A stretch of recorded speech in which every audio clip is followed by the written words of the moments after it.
আপোনাৰ গাৰু শিতানত এই ৯টা বস্তু ফুলতে নাৰাখিব, অন্যথা ধ্বংস হৈ যাব পাৰে আপোনাৰ সুখৰ ঘৰখন।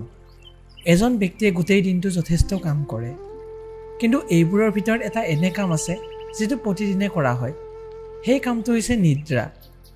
বাস্তুশাস্ত্ৰৰ মতে যেতিয়া আপুনি শুবলৈ যায়, আপোনাৰ শোৱা স্থানৰ চাৰিওফালে থকা বস্তুবোৰে আপোনাৰ জীৱনত গভীৰ প্ৰভাৱ পেলায়। সেয়েহে আপুনি শোৱা অৱস্থাত কিছুমান বস্তু ফুলতো আপোনাৰ মূৰৰ শিতানত ৰাখিব নালাগে।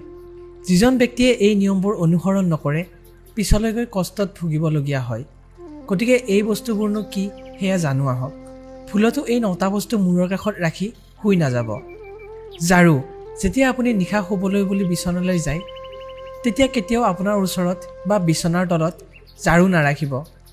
এনে শুলে ঘৰত নেতিবাচক শক্তি বিয়পে। ই ঘৰটোত ধন হেৰুৱায়। কেৱল সেয়াই নহয়, ঝাৰুৰ ওচৰত শুলে ইয়াৰ প্ৰভাৱ আপোনাৰ ভাগ্যৰ ওপৰতো পৰে।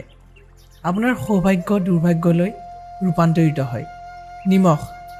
শুই থাকোঁতে দুৰ্ঘটনাক্ৰমে বিচনাৰ ওচৰত নিমখ নথব। ইয়াৰ ওচৰত শুলে সম্পৰ্কত দূৰত্ব সৃষ্টি কৰে। জোতা চেণ্ডেল। বহু লোকৰ নিজে শোৱা বিচনাৰ তলত জোতা ৰখাৰ অভ্যাস আছে। এনে কৰিলে আপোনাৰ আৰু পৰিয়ালৰ স্বাস্থ্যজনিত সমস্যা হ'ব পাৰে। তেল।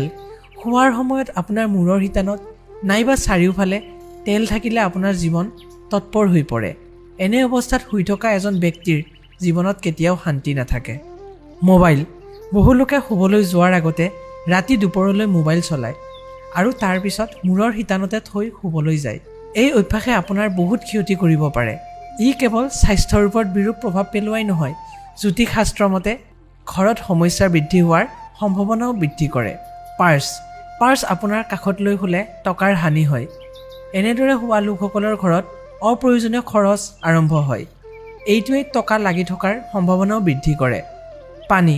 শুবলৈ যোৱা সময়ত আপোনাৰ মূৰৰ শিতানত কেতিয়াও ভুলতে পানী নাৰাখিব। বিশ্বাস কৰা হয় যে মূৰৰ শিতানত পানী লৈ শুলে চন্দ্ৰমা প্ৰভাৱিত হয় আৰু ব্যক্তিজনৰ মানসিক ৰোগ হোৱাৰ সম্ভাৱনাৰ সৃষ্টি হয়। সোণ আৰু ৰূপৰ গহনা লৈ কেতিয়াও নুশুব। কোৱা হয় যে শুই থাকোঁতে সোণ আৰু ৰূপ ওচৰত ৰাখিলে এজন ব্যক্তিৰ ভাগ্য দুৰ্বল কৰে। চাবি।